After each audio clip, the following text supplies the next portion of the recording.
Yeah, but we found out this week. Like We found really out this bad. week that Kassius Ohno's gone, and he's already taking booking arrangements in the independent scene. Did you guys see that coming? Because we heard about a lot of stories about Cassius being overweight, and they took him off TV for a while. When he came back, he lost some weight. Had a pretty good match against Luke Harper. I think it was his last match, and then he's gone. So, does that surprise you guys?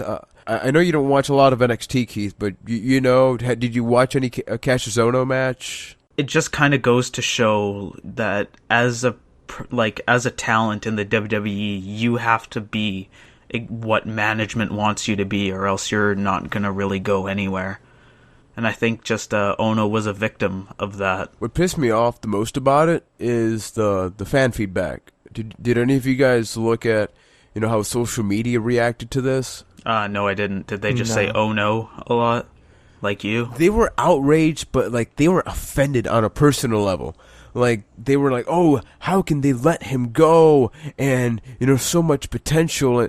But it was on such a personal level, and it kind of pissed me off because it's like I think a lot of people forget that Eve is as The much as you WWE may is a love wrestling, business it's a at the end job. of the day. It's a business, and Exactly. businesses make money. And if they don't see somebody as a potential to make money for them, they're not going to invest in them. Exactly, because I'll be honest, I saw a lot of Chris Hero matches, Kings of Wrestling and all that stuff, but when he came into NXT, he looked really out of shape, man. He looks old, like And it wasn't like surprisingly a fat old. guy.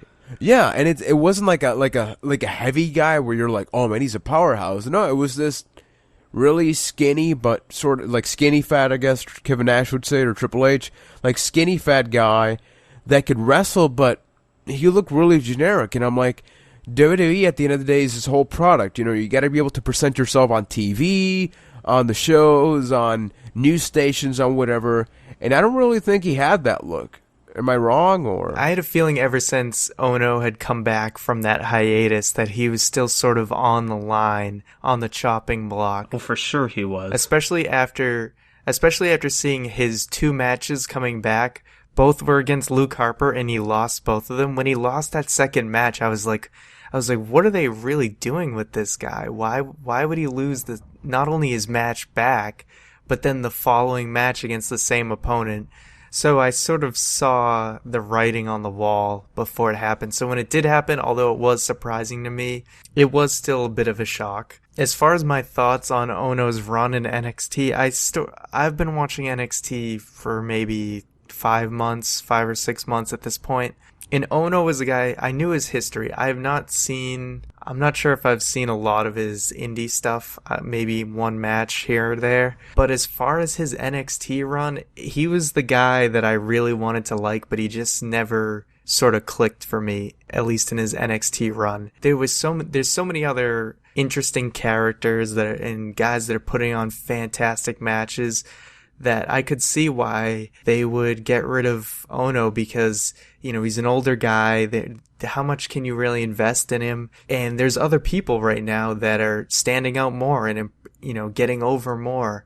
I could see why WWE didn't see that he was worth the investment. Exactly. He actually posted something on social media like 2 days ago, and apparently he left on good terms. He didn't point out if he was let go, if he was the one that requested release. However the case, he openly acknowledged the fact that, guys like Daniel Bryan, he was fired twice. CM Punk, he certainly straddled the line between failure and success here and there earlier in his WWE career. There's all these guys that, Tony Cesaro, I mean, he was yodeling for crying out loud at one point. We completely forget about that. There's all these negative points that happen with all these guys that have an independent wrestling background. But who knows? Maybe we'll see him back. But the difference between him and those guys is that all of those guys that you just mentioned made it on WWE TV. Like Daniel Bryan was fired for an unfortunate thing that happened on WWE TV, but he was brought back. He was fired before that. Was he? Daniel Bryan's actually been hired by WWE 3 times now in his career. Oh, I didn't know that. He's actually been trying to join WWE since like 2001, 2003.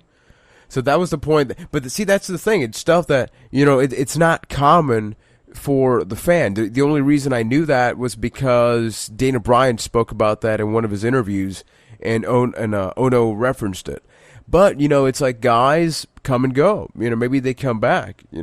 Who knows what's going to happen? I think the bigger question is, as a wrestler, you can be let go and go from wrestling in front of thousands to 100 overnight. I mean, how do you go from NXT even?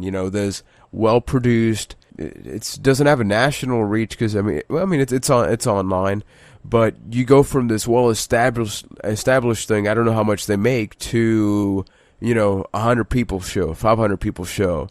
It gets you thinking. Does that get to your head a lot? Because there were guys like Matt Striker when he got fired. He definitely made it aware that he was going to miss the WWE. But man, it's the crazy world that wrestlers have to struggle with.